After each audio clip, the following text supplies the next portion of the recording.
He worked for almost 4 decades in the United States, cleaned floors, carried boxes, endured cold and hunger, all to build a dignified life far from his homeland. But one day, they deported him without warning. At 60 years old, Carlos Ramirez found himself back in Mexico, empty-handed with a broken heart.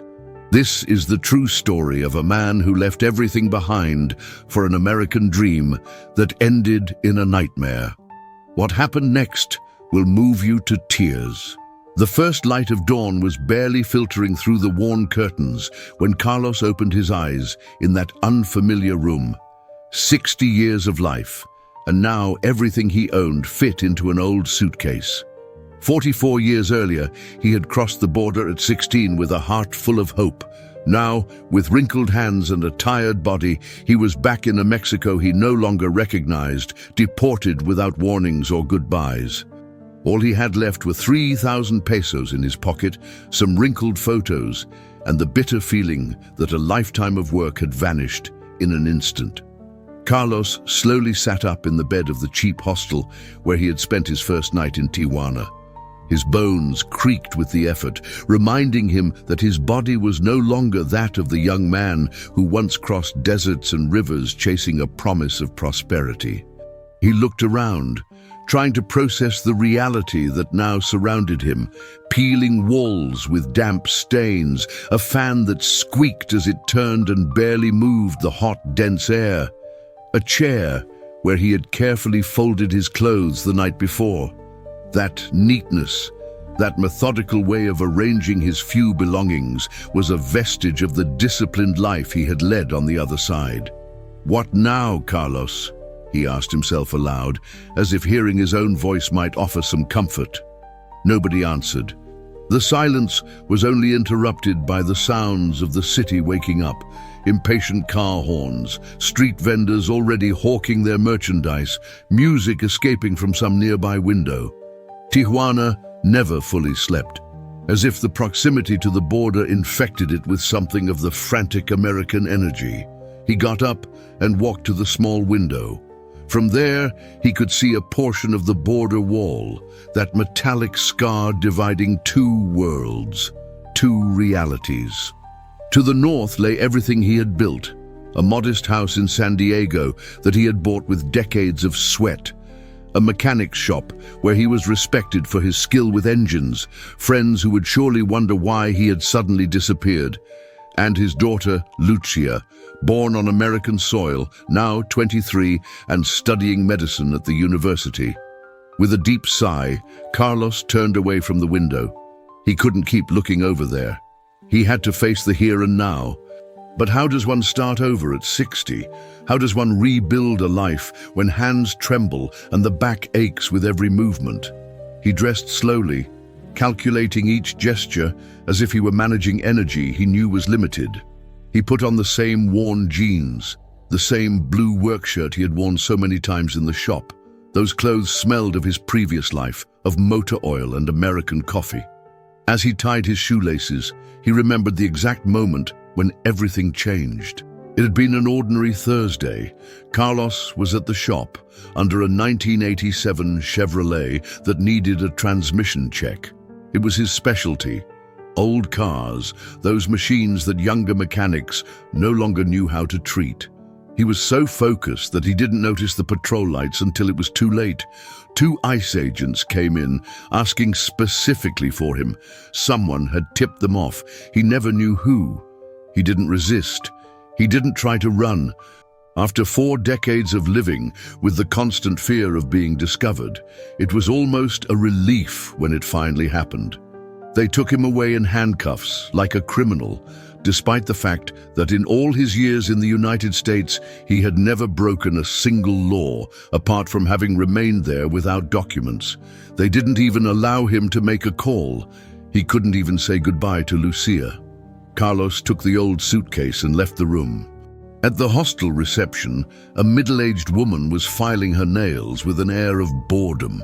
She didn't even look up when he approached. "Good morning," said Carlos with that formality he had never lost. "I'd like to know if I can stay one more night." The woman glanced at him, sizing him up. 250 pesos per night, payment in advance. Carlos took out the money and handed it to her. Each peso spent was one step closer to the abyss. What would he do when the money ran out? He needed to find work, and soon.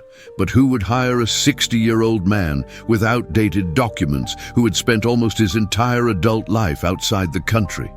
"Do you know where I can look for work around here?" he asked, trying to keep his voice from betraying the desperation he felt. The woman finally looked at him with something resembling interest. "Recently deported?" Carlos nodded, lowering his gaze. It was strange how that word, deported, felt like a brand, like something that defined him now. "It shows," she continued, storing the money in a metal box.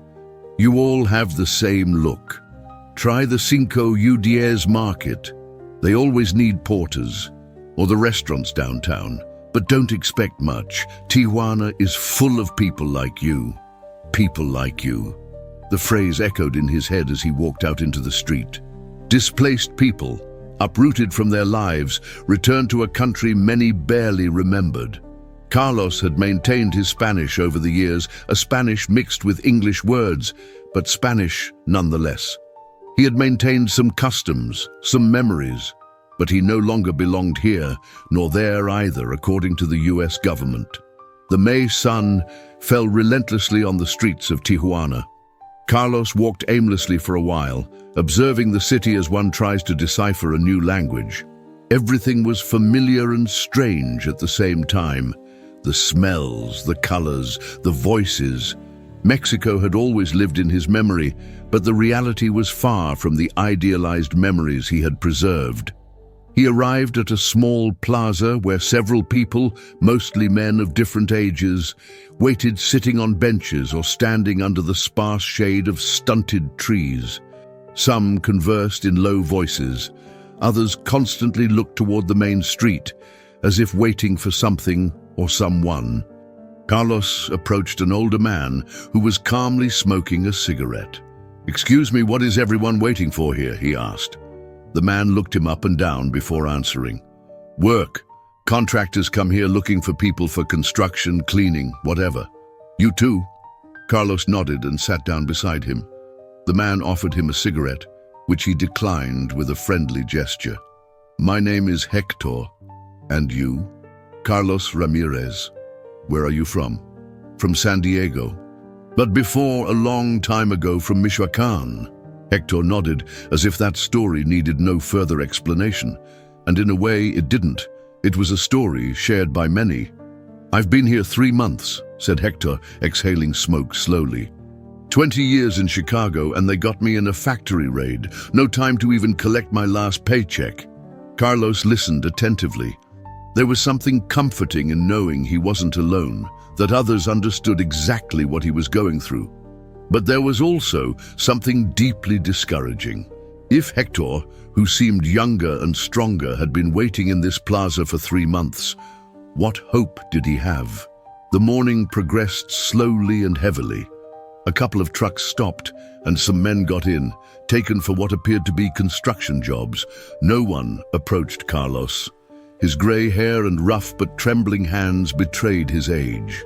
In a world where value was measured in physical strength, in the ability to carry, to endure long days under the sun, he was practically invisible. At noon, with an empty stomach and spirits at rock bottom, he decided to walk to the market the hostel woman had mentioned. Perhaps he would have better luck there. The Cinco y Diez market was a maze of stalls selling everything: used clothing brought from the United States, electronics of dubious origin, prepared food whose aroma made Carlos's stomach growl even louder. He approached a taco stand where a robust woman was flipping tortillas on a steaming comal. "How much is a taco?" he asked, tempted by the smell but conscious of every peso in his pocket. 15 pesos for steak, 12 for tripe. Carlos made a quick calculation. He could afford 2 tacos and still maintain enough for at least another week at the hostel, if he was very careful. 2 steak tacos, please. While waiting, he observed the market porters. Mostly young men transporting heavy boxes from one side to another, sweating under the suffocating heat. One of them, a boy who couldn't have been more than 20, collapsed for a moment against a wall, visibly exhausted. Carlos felt a pang of empathy. He had been like that once, young and strong, bending his back under impossible loads in exchange for a few dollars. Now that kind of work would kill him in a day. "Here you go," said the taco vendor, handing him a plate with 2 steaming tacos, topped with cilantro, onion, and lime wedges. Carlos thanked her and paid. He sat on a small bench by the stand and ate slowly, savoring each bite as if it were a precious delicacy. The flavors exploded in his mouth, momentarily transporting him to his childhood, to Sundays after Mass, when his mother prepared special food. It was one of those small consolations. The food here, the authentic kind, was exactly as he remembered. As he was eating, a rough voice interrupted him. "Excuse me, are you finished with the newspaper?" Carlos looked up. A man in his 50s, with a sun-weathered face and glasses mended with adhesive tape, was pointing to the abandoned newspaper on the bench. "It's not mine," Carlos replied. "It must belong to someone who was here before." The man took the newspaper and sat down beside him without asking permission. He began to leaf through it eagerly, stopping at the classified section. "Looking for work?" Carlos asked, more to break the silence than out of genuine curiosity. "Something like that," the man responded without taking his eyes off the newspaper. "I'm looking for my son. He's somewhere in this city, but I haven't seen him in 5 years." The revelation hit Carlos like a punch. Suddenly, his own pain seemed small compared to that of this man desperately searching for his lost son in the vast labyrinth of Tijuana. "I'm sorry," he murmured, not knowing what else to say. The man nodded as if appreciating the gesture, but remained focused on his search. After a while, he closed the newspaper with a sigh of frustration. "Every day, I check the news, the arrests, the hospitals, sometimes even the morgue," he said, as if talking to himself. "His name is Daniel. He came here to cross, but he never made it to the other side. At least that's what I think." Carlos felt a lump in his throat. He thought of Lucia, how she was probably looking for him now, worried about his sudden disappearance. The thought brought him a mixture of pain and comfort. At least someone noticed his absence. At least someone missed him. "My daughter is on the other side," he found himself saying. "I couldn't say goodbye to her when they deported me." The man looked at him with genuine interest for the first time. "Newly arrived? 3 days. It's hard at first. I'm Emilio, by the way." "Carlos." They shook hands in a gesture that sealed a kind of mutual understanding. 2 older men, separated from their children by circumstances they couldn't control. "If you need a place better than the downtown hostels, I know a house where they rent rooms to deportees," said Emilio. "It's cheap and clean. The owner is a good woman who understands the situation." Carlos nodded, grateful for the information. It was the first genuinely kind gesture he had received since his arrival. "I would appreciate that very much." They finished their meals in silence, each lost in his own thoughts. When they finished, Emilio guided him through the bustling market to the exit, and then through increasingly narrow and steep streets, moving away from downtown Tijuana. Carlos noticed they were climbing a hill from where he could see in the distance the borderline, that open wound dividing 2 worlds. The house Emilio had spoken of was a modest but well-maintained building, painted a blue washed out by the sun. It was surrounded by a small garden where some plants grew in improvised pots, old paint cans, tires cut in half, even a rusted washing machine that now served as home to a vibrant rose bush. Emilio knocked on the door a couple of times. An elderly woman opened it, with white hair pulled back in a tight bun and bright black eyes that contrasted with the deep wrinkles on her face. "Doña Sofia, I've brought someone who needs a room," said Emilio, with a familiarity that suggested they knew each other well. The woman examined Carlos with the penetrating gaze of someone who has seen too much in life to be easily fooled. "Deported?" she asked directly. "Yes, ma'am, 3 days ago." She nodded as if confirming something she already knew. "Do you have enough to pay 2 weeks in advance? It's 1,000 pesos. Carlos made another quick mental calculation. If he paid that, he would have very little left, but he needed a stable place from which to look for work, and 1,000 pesos for 2 weeks was considerably cheaper than what he was paying at the hostel. "Yes, I do," he responded, although the insecurity must have been noticeable in his voice. Doña Sofia seemed to soften a bit. "Come in, I'll show you the room. Emilio, are you staying for dinner?" "I can't, Doña. I need to continue my search." The woman nodded with an expression that mixed sadness and resignation. She clearly knew Emilio's story. "May God be with you then." Emilio said goodbye to Carlos with a firm handshake. "You'll be fine here. Doña Sofia takes care of her own." With that enigmatic phrase, he left, soon disappearing into the winding streets of the neighborhood. Carlos followed Doña Sofia into the house. The environment was cool compared to the suffocating heat outside, and it smelled of a mixture of detergent, home-cooked food, and the unmistakable aroma of church candles. The interior was simple but immaculate. Old but well-kept furniture, some religious images on the walls, photographs in mismatched frames. Carlos noticed in one of them a young man in military uniform. It looked like it was taken in the 70s. "This way," indicated Doña Sofia, guiding him down a narrow hallway. "This is your room." The room was small but surprisingly cozy, a single bed with a colorful quilt, a nightstand, a wooden chair, a small wardrobe.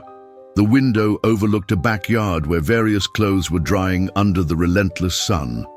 The bathroom is shared with 2 other tenants. One works at night, so you'll hardly ever see him.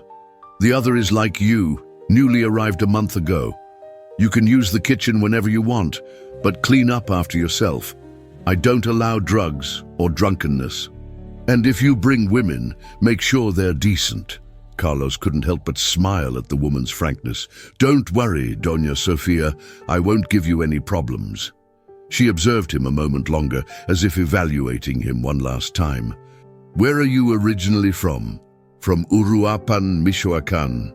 But I left 44 years ago." Something changed in the woman's expression, a shadow of recognition, perhaps even emotion. 44 years, and now they throw you out like garbage." Carlos shrugged, trying to downplay his situation. "That's how things are now, Doña. That's how they've always been," she replied bitterly.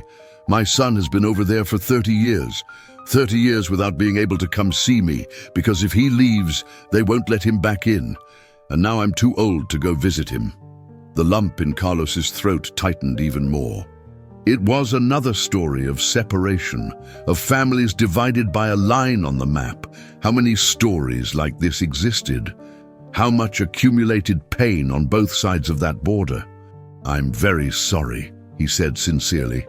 Doña Sofia made a gesture as if shooing away an annoying fly. "You haven't come to listen to an old woman's sorrows. Get settled and rest. Dinner is at 7 if you want to join. And if you need help finding work, I might be able to give you some ideas." "I appreciate it, Doña." The woman left, leaving him alone in what would be his new room. Carlos sat on the bed, feeling how the fatigue of the last few days fell upon him like a heavy blanket. For the first time since his deportation, he allowed himself a moment of true rest. It wasn't his house in San Diego, not remotely, but it was a place where he could let his guard down, if only for a few hours. He took out of his suitcase the few belongings he had managed to bring with him. Most were practical things, some clothes, a razor, a toothbrush, but among them were also personal treasures. A framed photo of Lucia on her high school graduation day, smiling with her cap and gown, an old pocket watch that had belonged to his father, a small wooden figure, a hand-carved eagle that he had carried with him when he first crossed the border 4 decades ago. He placed the photo of Lucia on the nightstand and carefully stored the other objects in the drawer. Then he lay down on the bed, letting his aching muscles relax against the mattress, which, though thin, felt like a cloud after the nights at the hostel. He closed his eyes and, without intending to, immersed himself in memories. Memories of his first night in the United States, curled up in a tiny apartment with 5 other men, all with the same fear, the same hope. Memories of his first job washing dishes in an Italian restaurant where the owner paid him in cash and never asked questions. Memories of how, over time, he learned the mechanic's trade, first as a helper and then, when his hands acquired the wisdom that only comes with experience, as the lead technician. He also remembered the day he met Maria, Lucia's mother, a Salvadoran woman, petite but strong-willed, who worked cleaning houses and had the same mixture of fear and determination in her eyes. They had met at a neighborhood laundromat where Maria was struggling with a machine that had swallowed her coins without working. Carlos helped her recover her money, and, somehow, that small gesture was the beginning of something bigger. They never legally married, they couldn't, but they lived together for 15 years, sharing dreams, fears, and a life built with effort on the margins of society. When Maria died, a victim of cancer that couldn't be properly treated due to lack of medical insurance, Lucia was only 8 years old. Carlos had to learn to be both mother and father, to braid a girl's hair, to console tears over teenage love affairs, to save for a college education while working double shifts. All that for what? To end up here in a borrowed room, thousands of miles away from the daughter for whom he had sacrificed so much. The injustice of it all squeezed his chest like a claw. A knock on the door pulled him from his thoughts. It was Doña Sofia. "Dinner is ready, if you'd like to join us." Carlos sat up, surprised to have spent so much time immersed in memories. "Thank you, Doña. I'll be right there." He washed his face in the shared bathroom, trying to clear his head. He looked at himself in the mirror, meeting his own tired face, the deep furrows around his eyes, the hair that had gone from black to gray during his years on the other side. A face that told a story of constant struggle. In the kitchen, Doña Sofia was serving a steaming stew in simple plates. Already seated at the table was a young man, about 30, with an arm bandaged from the elbow to the fingers. "This is Marcos," introduced Doña Sofia. "He arrived a month ago, as I told you. Marcos, this is Carlos." The young man inclined his head in a gesture of greeting. "Where are you from?" he asked, direct but not discourteous. "San Diego," replied Carlos, sitting across from him. "And you?" "Phoenix. 5 years there, working in construction." His tone in saying it suggested there was more to that story, but he didn't elaborate. There was no need. Everyone at that table understood the silences, the untold stories. Doña Sofia served the stew, which turned out to be a chicken stew with vegetables, accompanied by rice and warm tortillas. The aroma made Carlos's stomach growl, despite having eaten the tacos a few hours earlier. "Enjoy your meal," said the woman, sitting down with them. They ate in comfortable silence for a few minutes before Doña Sofia began with light conversation about the weather, the neighborhood situation, small everyday things that somehow normalized the situation. As if they were a family and not 3 strangers united by difficult circumstances. "Tomorrow, a position will open at my compadre Antonio's shop," commented Doña Sofia toward the end of the meal, addressing Carlos. "It's not much, but they pay on time. If you're interested, I can recommend you." Carlos felt a small spark of hope. "What kind of shop?" "Mechanic. They fix everything, but especially old cars. Antonio likes classics." The coincidence was too good to be casual. Carlos looked at Doña Sofia with suspicion. "How did you know I'm a mechanic?" The woman smiled, a gesture that transformed her severe face into something almost youthful. "Your hands. You have the hands of someone who has spent his life working with engines. My husband, rest in peace, was a mechanic. I recognize those permanent oil stains under the nails, no matter how much you wash." Carlos looked at his own hands, surprised. It was true. Despite the years, they still carried the marks of his trade. "I thank you very much, Doña Sofia. I'm interested, of course I am." "Good. Tomorrow I'll accompany you to talk to him. It's not much that he can pay, but to start—" Marcos, who had remained silent, intervened. "You're lucky. I've been looking for something in my field for a month and nothing." "What did you do?" asked Carlos. "Chef. I became a sous chef in a pretty good Italian restaurant in Phoenix. But here," he made a gesture of frustration with his good hand, "here they only offer me dishwashing, and I can't even do that well now." He pointed to his bandaged arm. "What happened to you?" asked Carlos. Marcos looked away, as if embarrassed. "I fell badly when they unloaded me from the immigration van. Fracture in the forearm and 2 fingers. Nothing serious, but enough to prevent me from working well." Again, the unspoken words floated in the air. The humiliation of the treatment received, the helplessness, the physical pain that was barely a reflection of the emotional one. Doña Sofia collected the empty plates, rejecting with a gesture the help Carlos offered. "Go rest, both of you. Tomorrow will be another day." In the privacy of his room, Carlos felt, for the first time since his deportation, slightly optimistic. It wasn't much. The promise of a poorly paid job, a temporary roof, the company of people who understood his situation. But it was a beginning, a point from which to rebuild. He wondered what Lucia would be doing at that moment. Would she be looking for him? Would she have contacted the police, the hospital, his friends at the shop? Or would immigration have already notified her? He imagined her pain, her confusion. The thought stung him like a thorn embedded in his heart. Before going to bed, he took out of his suitcase something he had carefully saved, a small, cheap cell phone he had bought at the airport with part of the little money they had allowed him to take. It didn't have internet, could barely make calls and send messages, but it was his only possible connection to the other side, to his previous life, to his daughter. He looked at the device for several minutes, debating. If he called her, what would he say? How to explain everything that had happened? How not to worry her even more if he told her about his current situation? Finally, he decided to write a message. Something simple, that would at least let her know he was alive, that he was okay. "Lucia, it's Dad. I'm in Mexico. I'm okay. Don't worry about me. I miss you. I love you." He sent the message and immediately turned off the phone, as if fearing the response. Tomorrow he would turn it on again. Tomorrow he would have the strength to face whatever she replied. He lay down, feeling that the accumulated fatigue of the last few days fell upon him like a slab.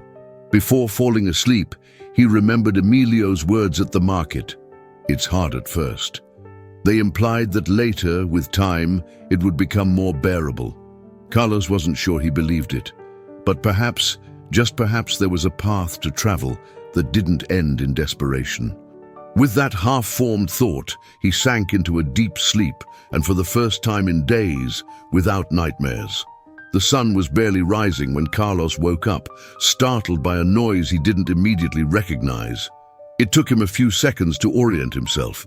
He was in Doña Sofia's room, in Tijuana, deported. The reality hit him again with all its harshness. The noise turned out to be the sound of pots and pans in the kitchen. Someone was preparing breakfast. He got up, dressed quickly, and went out into the hallway.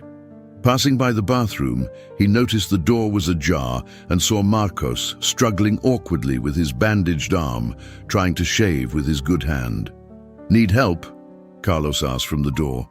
Marcos looked at him through the mirror, a mixture of wounded pride and relief in his eyes. "Thanks, but I can manage alone." Carlos nodded, respecting his decision. The young man had probably already had to accept too much help in his life. "If you change your mind, let me know. I went through a similar fracture a few years ago. I know how frustrating it is." He continued to the kitchen, where he found Doña Sofia making coffee and heating beans in a pan. "Good morning," greeted Carlos. "It smells very good." "Sit down," she replied without turning around. The coffee is almost ready. How did you sleep? Better than I expected, to be honest. Doña Sofia served 2 cups of black coffee and placed one in front of Carlos. The bitter, comforting aroma reminded him of his mornings in San Diego, when he would get up before dawn to arrive early at the shop. "Antonio expects us at 9, said the woman sitting across from him. "It's not far, we can walk." "I thank you very much, Doña Sofia. I don't know how to repay you for everything you're doing for me." She made a dismissive gesture with her hand. "It's not about repaying anything. It's about helping each other. When my son left 30 years ago now, someone lent him a hand over there. I never knew who it was, but I've always been grateful to that person. This is just returning what we received." Carlos nodded, understanding perfectly. He himself had helped many newcomers over the years, offering work, a place to stay, contacts. It was a chain of favors that crossed the border in both directions.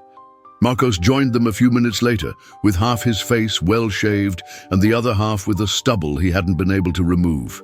"Let me help you with that after breakfast," Carlos offered again, without condescension in his voice. This time, Marcos didn't reject the offer. They had refried beans, scrambled eggs, and warm tortillas for breakfast. A simple but substantial meal. Carlos ate with appetite, surprised at how hungry he was. Perhaps the feeling of security, however fragile, had awakened basic needs that stress had kept dormant. After breakfast, Carlos helped Marcos finish shaving. It was strange to be so close to a stranger, but there was a particular intimacy in the situation, a shared vulnerability that created an immediate bond. As he carefully passed the razor over the young man's cheek, Carlos thought of all the times he had taught Lucia things that a mother would normally teach. How to comb her hair, choose clothes, even that uncomfortable conversation about menstruation that had been one of the most difficult moments of his life as a father. "Done," he said, giving a final once-over. "Good as new." Marcos looked at himself in the mirror, satisfied. "Thanks. I have an interview today at a restaurant downtown. It's not much, but I wanted to at least look presentable." "You'll get it," affirmed Carlos with sincerity. "You have the look of someone who doesn't give up easily." The young man smiled, perhaps for the first time since Carlos had met him. "You don't look like someone who gives up either."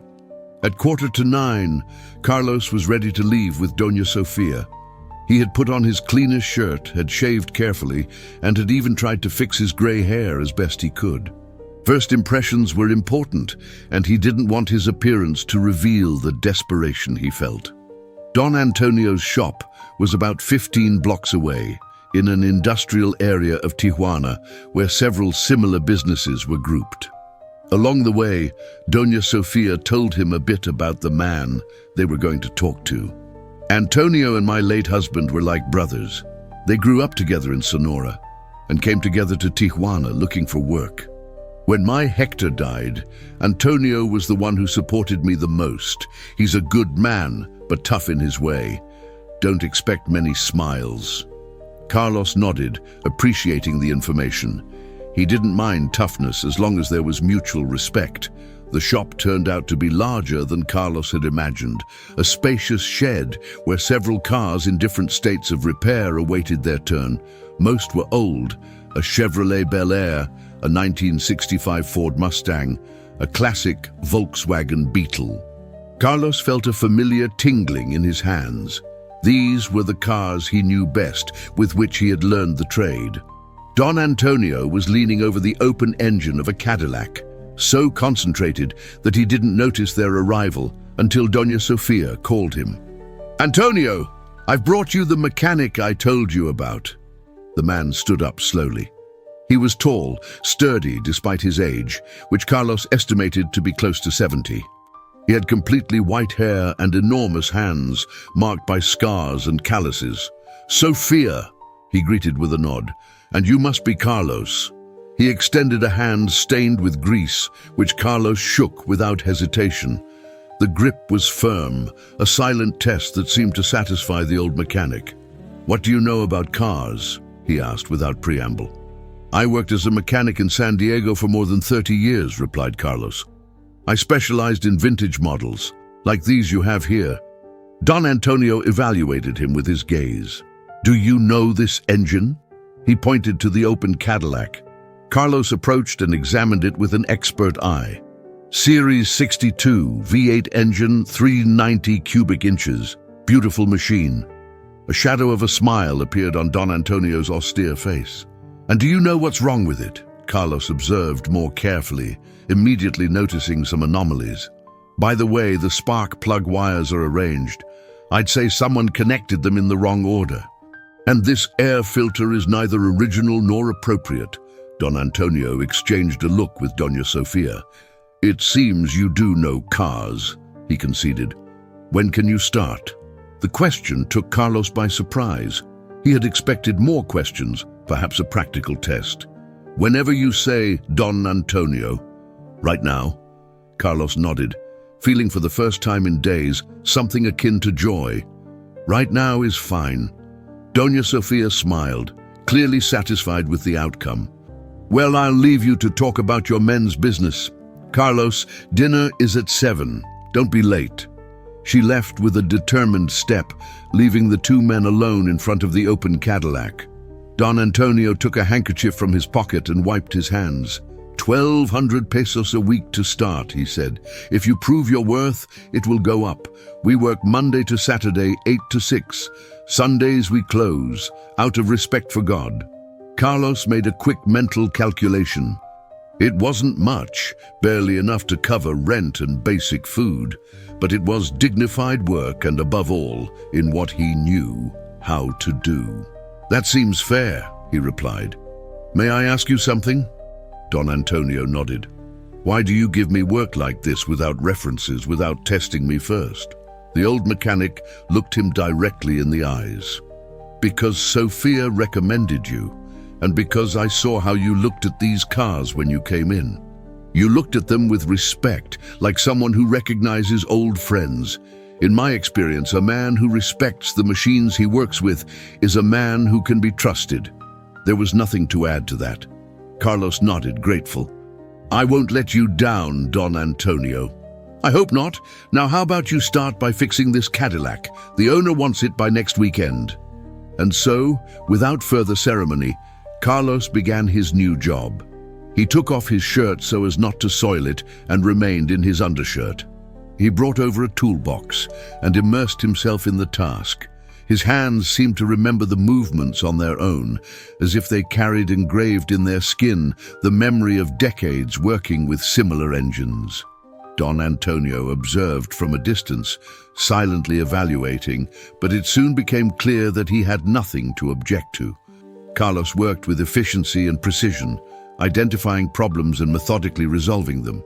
By noon, the Cadillac was purring like a satisfied cat. Don Antonio said nothing, but the approval in his gaze was enough. They shared a modest lunch, tacos bought from a nearby stand, sitting next to the open shop, while Don Antonio told him the history of some of the cars they were repairing. The rest of the day flew by. Carlos felt more alive than he had felt in weeks. Although his muscles protested with the effort after days of inactivity, it was a welcome, familiar pain. At the end of the workday, Don Antonio handed him 200 pesos. "For today," he said. "The rest at the end of the week." Carlos thanked him with a gesture and said goodbye until the next day. He walked back to Doña Sofia's house with a lighter step.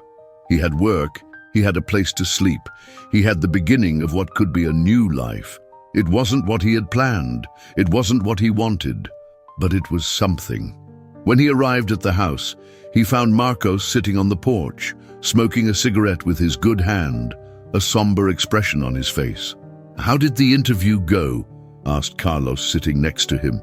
Marcos exhaled the smoke slowly before responding. "They didn't give me the job.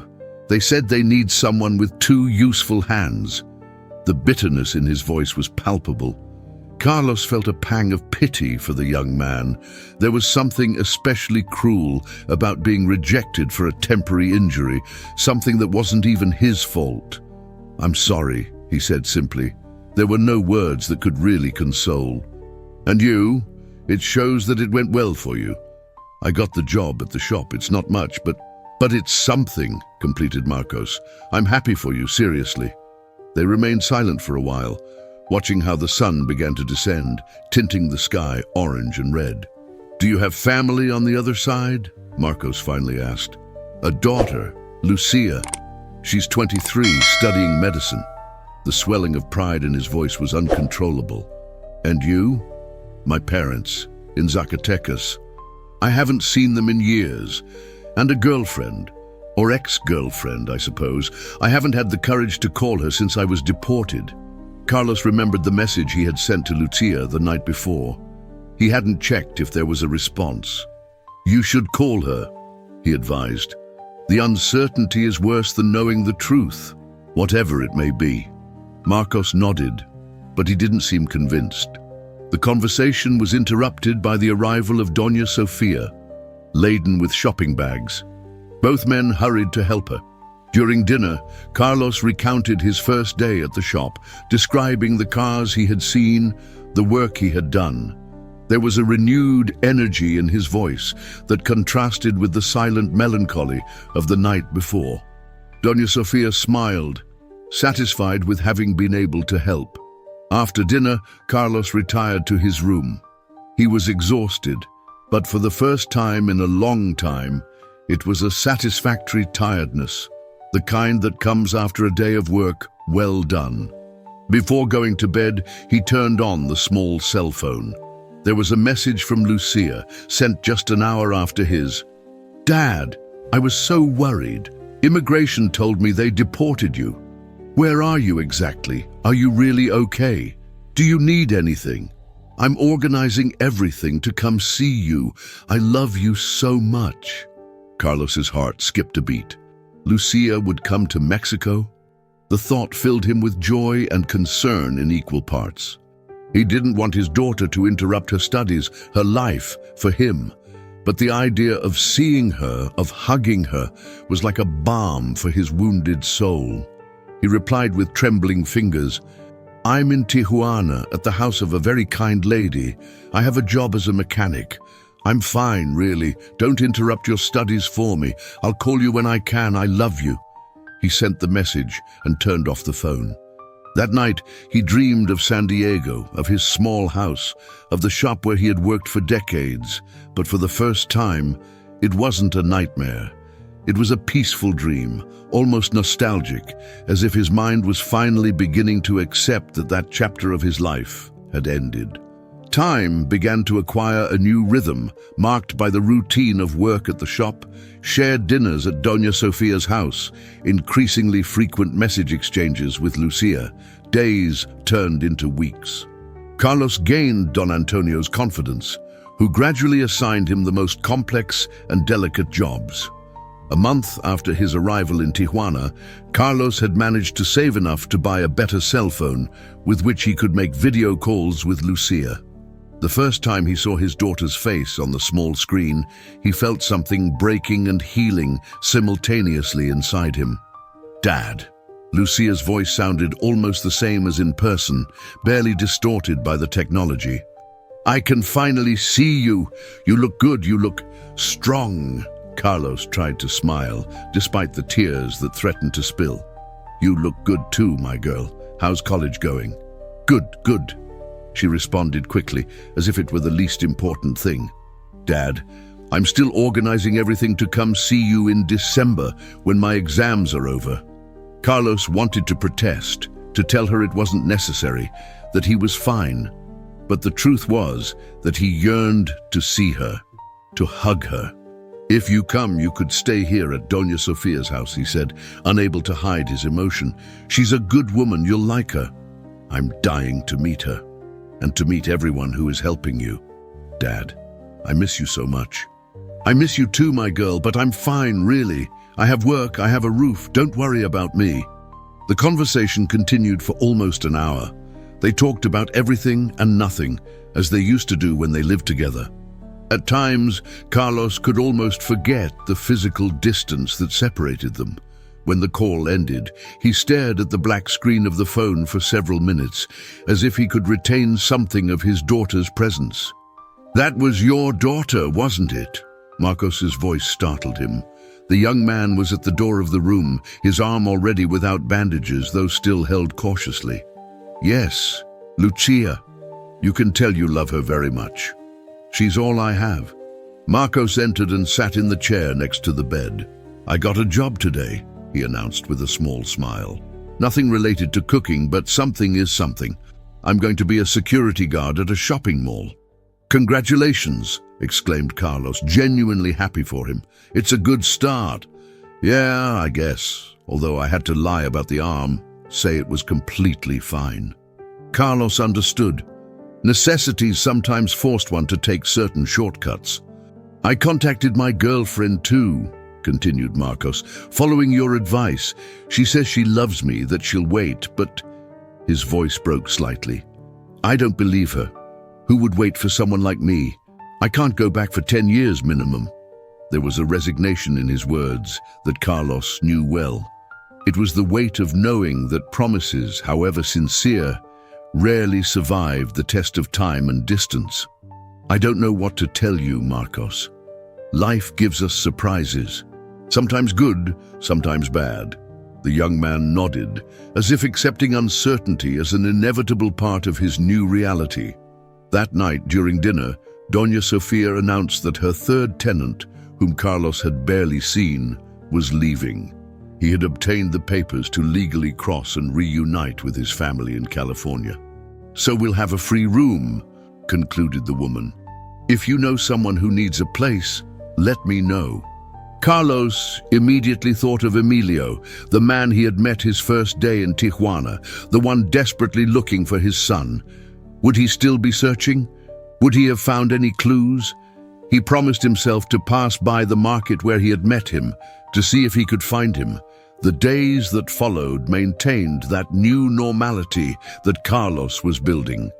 Work at the shop, increasingly frequent conversations with Lucia, shared dinners with Doña Sofia and Marcos, who now left very early and returned late at night due to his new job. On a Sunday, his day off, Carlos decided to visit the Cinco y Diez market, hoping to find Emilio. The place was as crowded as he remembered, a cacophony of voices, smells, and colors that overwhelmed the senses. He searched for almost an hour, going through each aisle, each stall. When he was about to give up, he saw him. Emilio was sitting on the same bench where he had met him, leafing through a newspaper with the same desperate concentration. "Emilio," greeted Carlos, sitting next to him. The man looked up, taking a few seconds to recognize him. "Carlos, how are you?" "Well, thanks to you. I found work. I'm living with Doña Sofia." Emilio nodded, satisfied. "I'm glad. She's a good woman. And you? Have you found anything?" Emilio immediately understood what he was referring to. "Nothing. Sometimes I think my son—" He couldn't finish the sentence. The pain was too fresh, too real. Carlos put a hand on his shoulder, a simple gesture of solidarity. "Doña Sofia has a free room," he said. "If you need a place, she told me to let you know." Emilio seemed to consider the offer. "Thank you, but I can't pay rent. Everything I earn, I spend on the search. Flyers, newspaper ads, trips to other neighborhoods. I'll talk to her. Maybe we can work something out." They exchanged phone numbers before saying goodbye. Carlos returned home with a bittersweet feeling. On one hand, his own situation improved day by day. On the other, men like Emilio remained trapped in a limbo of pain and uncertainty. That night, he told Doña Sofia about Emilio and his tireless search. The woman listened in silence, with an expression that mixed compassion and recognition. "Bring him," she finally said. "He can stay for a while. We'll see how we arrange the payment." Carlos felt a wave of gratitude toward this woman who, without grand speeches or promises, simply did the right thing. A week later, Emilio moved into the free room. He brought with him just a backpack with clothes and a cardboard box full of papers, newspaper clippings, missing person forms, copies of his son's photo. The image of Daniel, A young man of about 25, with a shy smile and deep eyes, began to appear in various places around the house, stuck on the refrigerator, on Emilio's nightstand, even at the entrance. The dynamic in the house changed subtly with his arrival. Emilio joined the dinners, but remained silent most of the time, absorbed in his thoughts. He left very early each morning and returned late at night, exhausted but never defeated. His determination was both admirable and heartbreaking in equal measure. One Tuesday afternoon, as Carlos was returning from the shop, he found Doña Sofia sitting on the porch with a worried expression. "Is something wrong, Doña?" he asked, sitting beside her. The woman took time to respond. "I'm worried about Emilio. Today I saw him downtown, asking some gang members about his son. Those people are dangerous. They're going to end up hurting him." Carlos had thought the same. Desperation made Emilio take increasingly greater risks, approaching dangerous neighborhoods, talking to people best avoided. "Do you think we should talk to him?" Doña Sofia shook her head. "I already tried. He doesn't listen. For him, only his search exists." That night, Emilio didn't come to dinner. The hours passed and concern grew.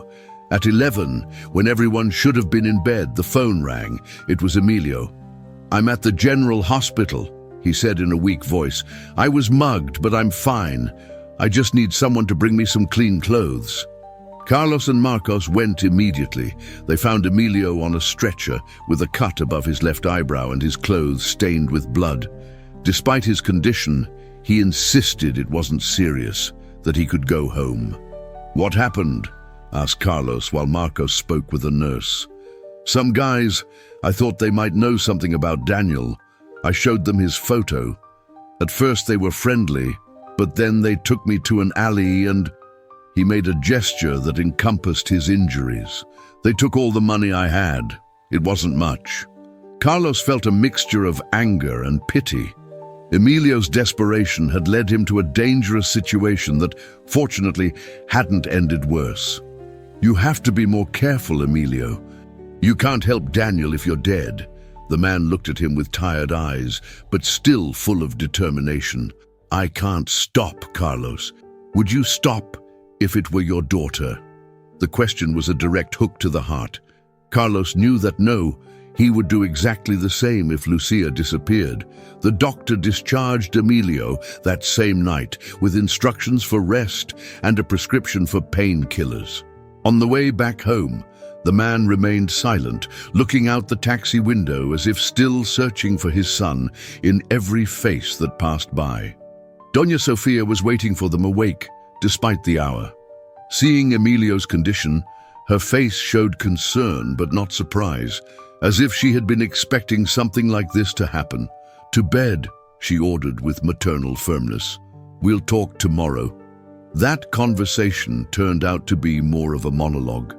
Doña Sofia, with an authority that didn't admit replies, told Emilio that from now on he would conduct his search in a more organized manner. No more approaching gang members or entering dangerous neighborhoods alone. They would use safe contacts, talk to authorities, place ads in newspapers and on radio stations. "And on Sundays you stay home," she concluded. "One day of rest. Even God rested on the seventh day." Emilio, with his bruised face and an expression like a scolded child, simply nodded. So began a new phase in the life of the small community that had formed at Doña Sofia's house. The four joined forces in the search for Daniel, each contributing what they could. Carlos used his contacts at the shop, asking customers, other mechanics. Marcos, from his security post at the mall, kept an eye out for any young man who resembled the photo. Doña Sofia talked to neighbors, to people from the church, to anyone who might have information. For the first time in a long time, Carlos felt that he was part of something bigger than himself. It wasn't the life he had built in San Diego, it wasn't what he had planned for his old age, but there was a purpose, a sense of belonging, a network of mutual support that made the days more than just a struggle to survive. The calls and video calls with Lucia continued to be the highlight of each week. His daughter now had a date to visit him. She would come in December for Christmas. The expectation of seeing her was like a flame that kept Carlos's heart warm in the most difficult moments. One November afternoon, when the cold was beginning to be felt even in Tijuana, Don Antonio called Carlos to his office at the shop. It was a tiny cubicle, barely large enough for a rickety desk and 2 chairs. "Sit down," said the old mechanic, pointing to the chair across from him. "We need to talk." Carlos obeyed, wondering if he had done something wrong. Although the relationship with Don Antonio had improved greatly in these months, the man remained sparse with words and difficult to read. "An important client is coming tomorrow," Don Antonio began. "He has a collection of classics that he wants us to check for a rally next year. It's a big job, well paid. I want you to take charge." Carlos blinked, surprised. "Me alone? You in charge? You'll have 2 assistants. It's an opportunity to prove what you're worth." The proposal not only implied more responsibility, but also more money. Carlos nodded, grateful. "I won't let you down, Don Antonio." The old mechanic made an impatient gesture, as if that were obvious. "There's something else," he continued, taking an envelope from the desk drawer. "Your daughter is coming to see you at Christmas, right?" "Yes, in 3 weeks." "Good. This is an advance on your Christmas bonus." He handed him the envelope. "So you can receive her as she deserves." Carlos took the envelope with trembling hands. Upon opening it, he found several bills, more than he earned in a month. "Don Antonio, I don't know what to say." "Don't say anything." The old man stood up, ending the conversation. "Just make sure that client is satisfied tomorrow." Carlos left the office with his heart racing. With that money, he could buy gifts for Lucia. Maybe take her to a good restaurant, make her visit special. That night during dinner, he shared the good news. Everyone was happy for him, especially Doña Sofia, who seemed prouder than Carlos himself. "I always knew Antonio would recognize your value," she said. "He has a bad temper, but a good eye for people." The conversation drifted toward plans for Christmas. It would be the first they spent together. Carlos, Marcos, Emilio, and Doña Sofia. And now Lucia too. A strange, improvised family, united by difficult circumstances, but also by a genuine affection that had grown between them.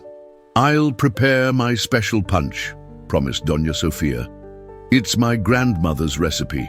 And tamales, of course. Lots of tamales."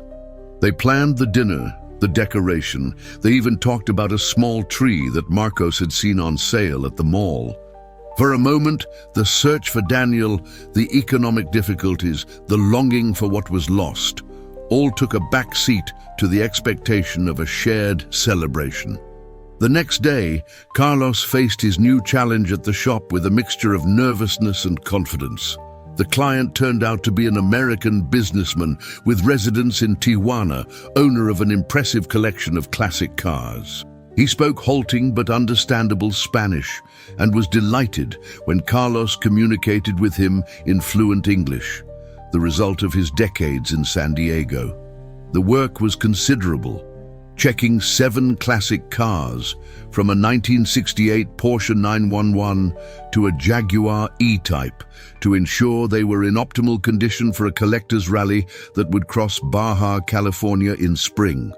With the 2 assistants that Don Antonio had assigned him, Carlos organized a meticulous work plan. They would start with a thorough inspection of each vehicle, followed by necessary repairs, and finally a road test. The work completely absorbed his days, to the point that he arrived at Doña Sofia's house so tired that he could barely stay awake during dinner. But it was a satisfying tiredness, the kind that comes from doing what one loves and doing it well. A week before Lucia's arrival, while Carlos was working on the Jaguar's engine, he received a call from Marcos. His voice sounded agitated, urgent. "Carlos, I think I see Daniel. There's a guy at the mall who looks a lot like the photo." Carlos's heart skipped a beat. "Are you sure?" "Not completely, but he looks very similar. He's in the food court. I'm going to approach him." "Wait!" Carlos didn't want Marcos to act impulsively. Don't scare him. Ask him his name first, casually. If it's him, tell him his father has been looking for him, that he's not angry, just worried. Okay. I'll call you as soon as I know something. The call ended, leaving Carlos in a state of nervous agitation. Could it be? After so much time, had they found Emilio's son? And just now, when Christmas was approaching, he tried to concentrate on his work, but his mind kept returning to Marcos's call. 3 hours passed without news. Carlos was about to call him when his phone rang. It was him. Marcos's voice trembled with emotion. It's Daniel. He's okay. He works at a store in the mall, lives in an apartment near here. He gave me his number. He says he wants to talk to his father. Carlos had to sit down. The news was as shocking as it was wonderful. Did you tell him Emilio has been looking for him? Yes. He was very surprised. He said he had also tried to contact him, but didn't know where to start. He thought his father was still in Sonora. When can he see him? Tonight. I told him we expected him for dinner at Doña Sofia's house. He said he would come. Carlos could barely finish his workday. The emotion was too great. How to give the news to Emilio, how to prepare him for such a longed-for, such a dreamed-of reunion. He decided that the best was to be direct. As soon as he arrived home, he looked for Emilio. He found him in his room, as always, reviewing papers, organizing his endless search. "Emilio," he said from the door, "I need to talk to you." The man looked up, immediately noticing that something important had happened.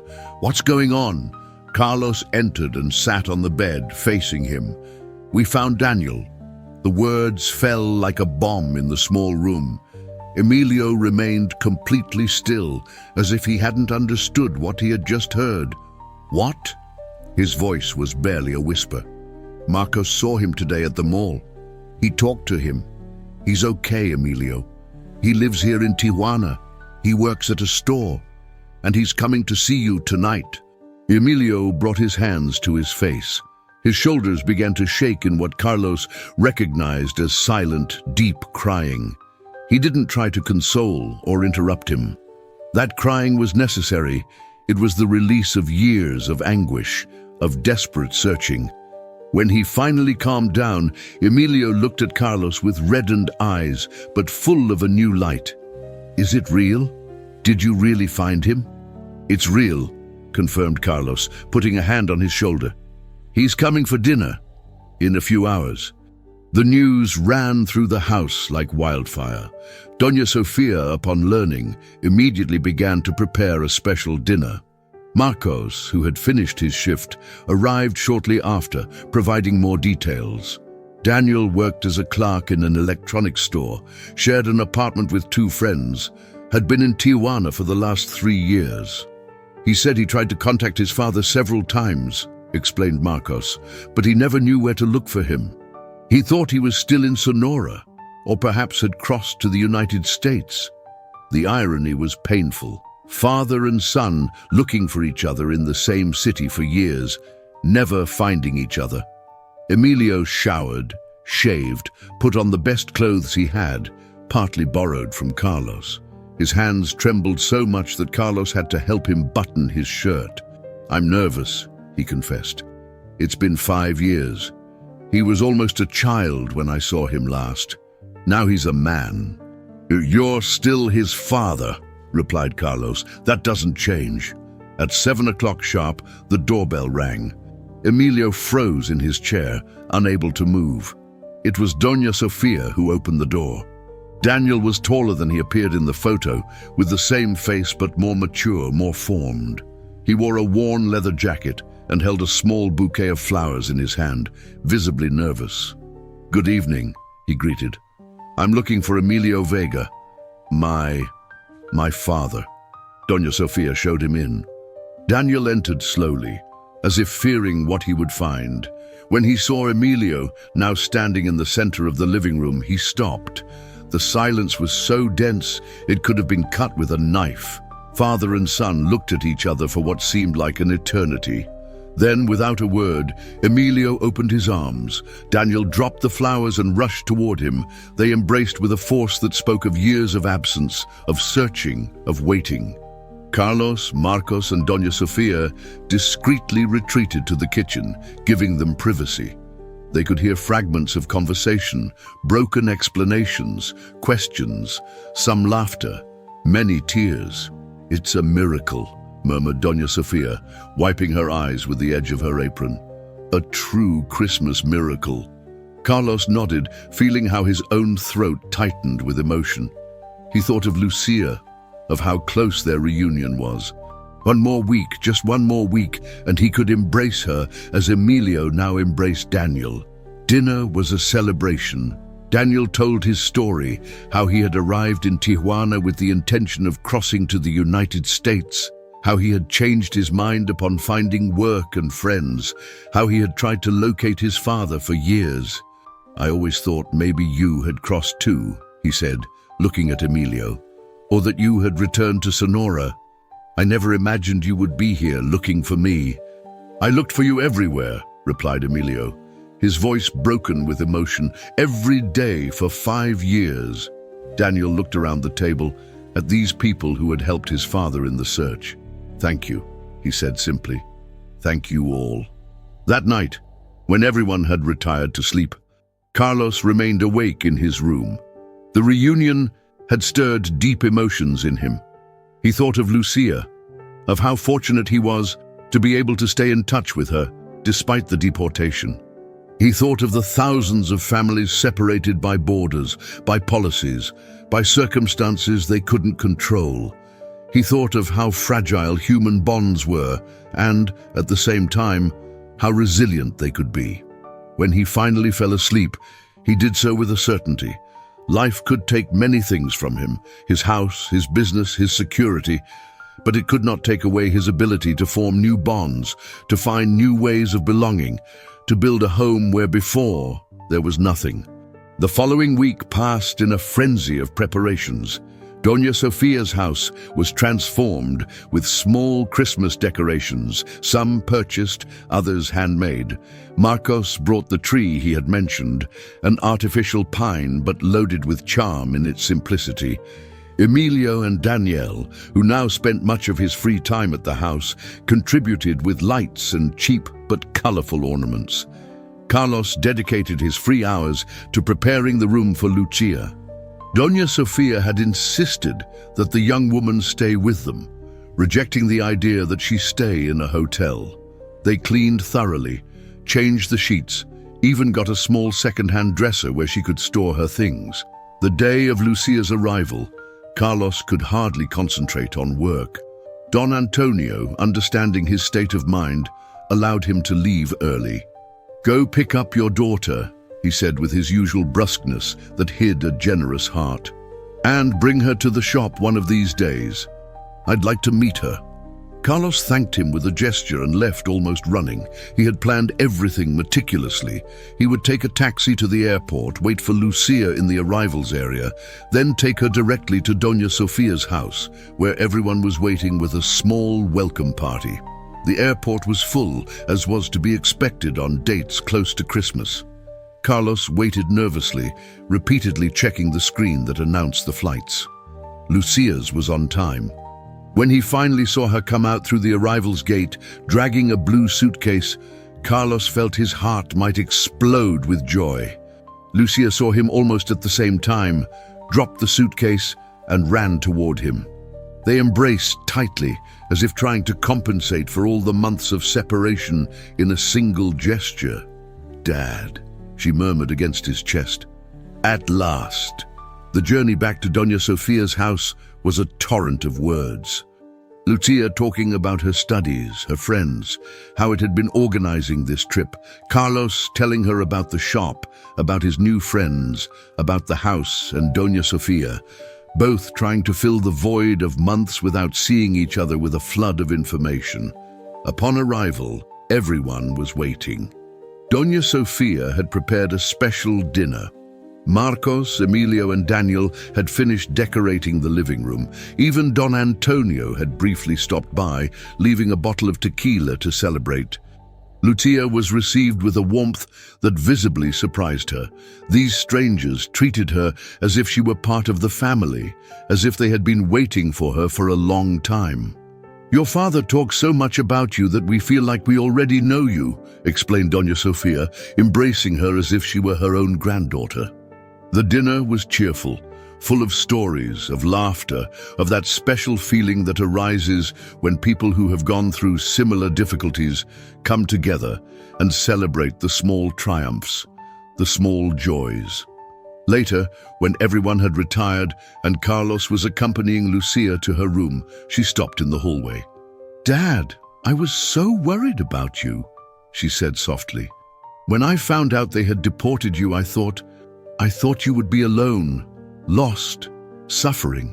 Carlos embraced her again. "I was at first, but I found good people. I found a new purpose." Lucia looked at him with that mixture of admiration and love she had always dedicated to him. "You've always been like that. You always find a way to move forward, no matter what." That Christmas was different from any Carlos had experienced.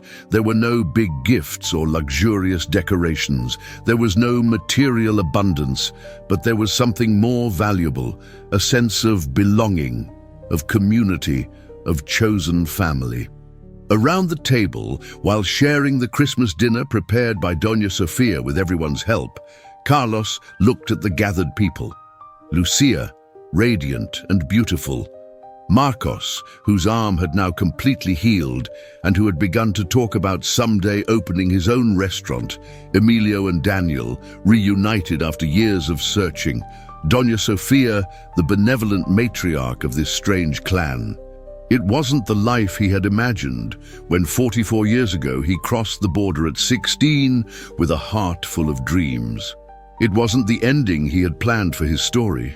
But perhaps, he thought as he raised his glass in a toast, it wasn't an ending at all.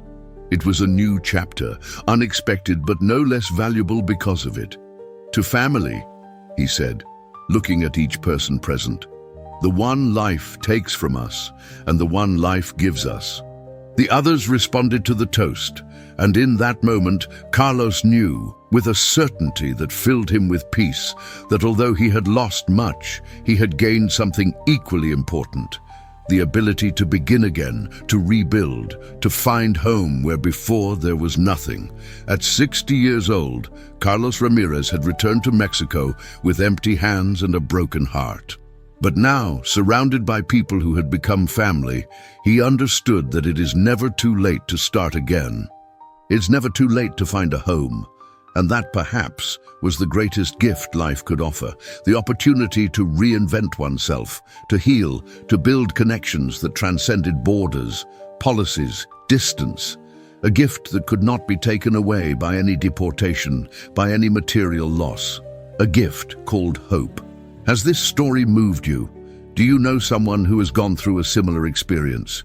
Share your opinion in the comments and tell us what part of the world you're reading from. If you liked it, don't forget to subscribe to our channel and turn on notifications so you don't miss any of our real stories that touch the heart.